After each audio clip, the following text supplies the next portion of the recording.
Hey guys, how you going? Today we're talking about 3 ways to up your video game to take better videos. This one is a beginner video, so if you are very experienced with videography, this probably isn't for you. But if you're just starting out, maybe doing some of your content creation in-house, this one is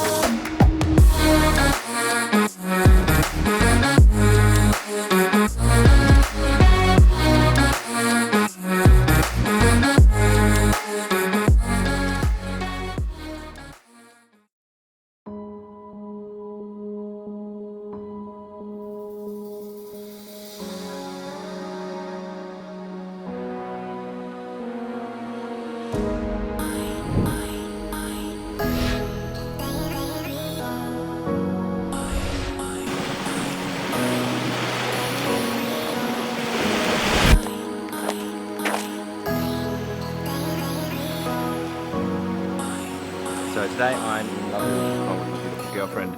We come down here for a week away, and I asked you guys on Instagram what you'd rather see, and a lot of you asked for just general video tips. So number one I have for you is knowing your gear. Now this is really important for the industry we're in, just because there's a lot of sort of FOMO when it comes to gear, and there's new cameras coming out all the time, new lenses, and you see there's reviews saying about how much better this lens is than this lens, or how much better this camera is, and there's like a lot of gear FOMO, or like, what's it called? Gear acquisition syndrome, where you just keep on buying gear.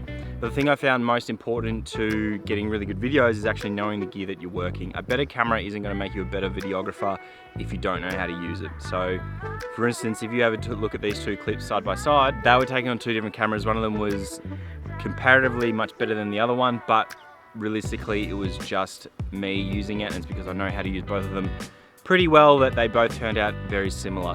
I think the thing that people get confused with why you'd want to buy a better camera is a camera like the one I'm shooting on, the A7 III, has a lot more wiggle room. What I mean by that is you can shoot in lower light situations, you can push the codec a bit further than you would be able to with cheaper cameras. Obviously there's things like 120 frames per second, which isn't necessary to filmmaking, but is nice to have.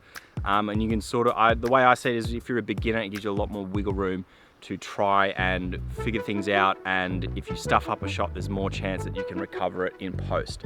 So whereas if you've got a lower budget camera, it is going to mean that you're probably not going to have that wiggle room and you might lose footage. But if you know what you're doing with the camera that you've got, it's not really going to matter, because you're going to get a right in camera and you're going to have that flexibility to be very creative with it in post. So that is tip number one. So we're going to keep moving to the next location, and then we'll talk about tip number two.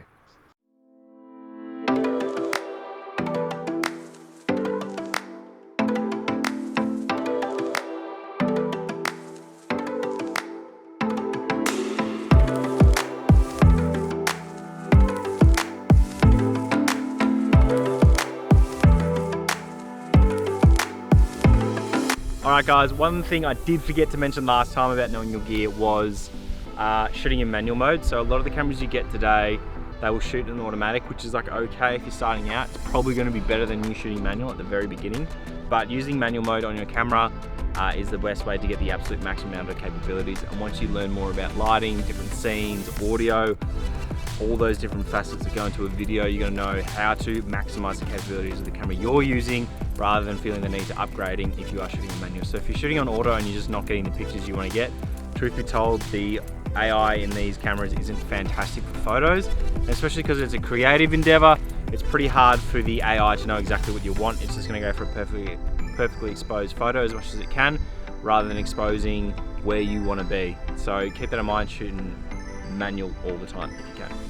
Number two, guys, is, and this is a huge one that I see with a lot of videos, and it's not something that's openly talked about. Obviously lighting, audio, gear is all talked about, but story.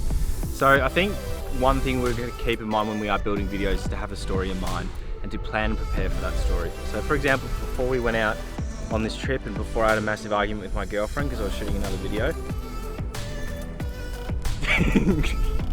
not really, she's awesome, but before we went out, I knew what I was going to shoot today, and I knew the story. So the story was, obviously there's two plots to it. Obviously the information that you guys are getting right here, and the little hike that we did down to Tongue Point in beautiful Macomb, which is absolutely amazing.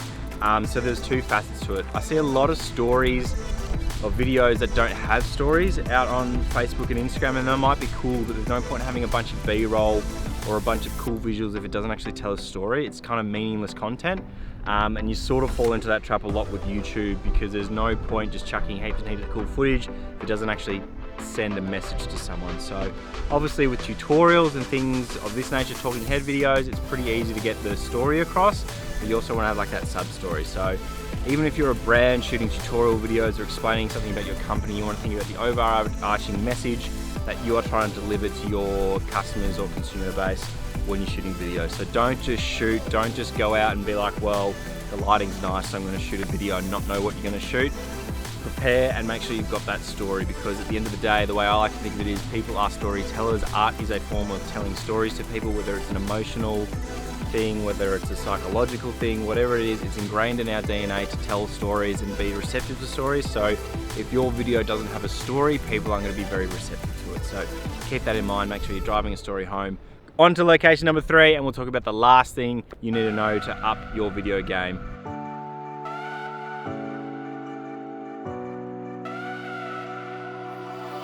There's no denying what we want. There's no denying what we want. Playing games, no. There's no denying what we want. There's no denying what we want. Alright, we're at location 3, guys. I'm not gonna lie, the last week killed me. I'm a sweaty mess, but last tip for you is audio and music for videos. So I think it's something that's really often overlooked when it comes to videos, is how important sound design and music is. I think people don't realize how much you can set the mood. If you have a look at these 2 video clips, I'm going to do one without any sound design and one with sound design, and you can see how much difference it makes to the video itself.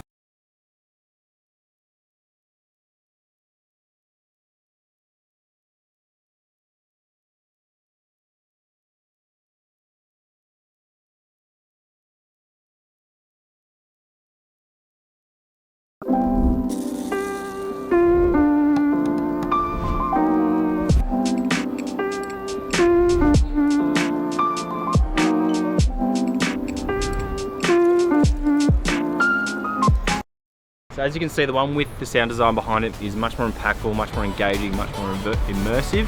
So, and that's ideally what you want to do. You hear a lot of people talking about how important audio is, and it is probably, for me, one of the most important things. It's, you know, lighting you can deal with to a degree. The actual video content itself we can deal with to a degree, but there has been a lot of studies that have actually shown that audio is one of the things that gets people engaged or disengaged the quickest. So shit audio will get someone to pull out of a video quicker than shit video. So keep that in mind. My suggestion is always shoot with the microphone on top of my camera. Most of the time if I'm doing these vlogs, I will use the Rode VideoMic Pro. And if I'm shooting in my studio at home, I use the Sennheiser, I don't even know how to say it, Sennheiser MK600. I'll just link that somewhere because I'm pretty sure I fucked up that name. And when it comes to sound design, you want to make sure you're not only adding music but also sound effects. So while we're at the beach, because I'm talking, you're probably not going to be able to hear that in the background too much. So I'll probably overlay or underlay some sounds of the oceans just to set the scene a little bit. So it really does help. Voice quality is probably one of the things that's overlooked the most, and it's something I've been paying much more attention to in my videos recently. When I'm shooting for clients, I make sure that they've got the best quality voice. You want to avoid this thing called clipping. Clipping is when you sort of hear that fuzziness coming through the microphone or through your speakers. It means that the microphone itself has been sort of put to its max capacity and it can't actually record audio any higher than that, so it just turns into static and you get that real crackly sort of rough sound. The sound that sounds like it's kind of breaking your speakers. You want to avoid that as much as possible, make sure you're getting the right audio. Using sound design when you can, either go out and record your own sounds. Like here, I could go and record the beach, some of the crickets and some of the birds and overlay that to make it, you know, make it feel like you're here with me and immerse you. Or making sure you're using the right sort of music. And it's important to keep in mind when you are shooting for clients, you don't want to use music that you like, you want to use music that suits the scene. So if you're shooting for a really high class restaurant, you probably don't want to be using hip hop music. Same as if you're shooting for like a edgy cafe, you probably don't want to be using classical music to it. So make sure your music is setting the scene and you make sure that your sound effect design is setting the scene and you're making sure you're using your mic so you get the best quality sound that you can out of your voices. So that is it, guys. 3 tips. You got to know your gear, got to make sure you're telling your story correctly, and you got to use your music. Obviously music and knowing your story sort of go hand in hand because they help complement each other. And knowing your gear is just going to be a basic one that helps you get through everything a little bit easier and makes you bring that confidence to a shoot that you might need to up your game just a little bit more and sort of progress along. So make sure you learn your gear, study it back to front. I know it's not the most fun thing, but keep it in mind. So I'm gonna go now, guys. I've got another hike over that mountain to do, so get back home. So thank you so much for joining me. I will see you guys in the next one.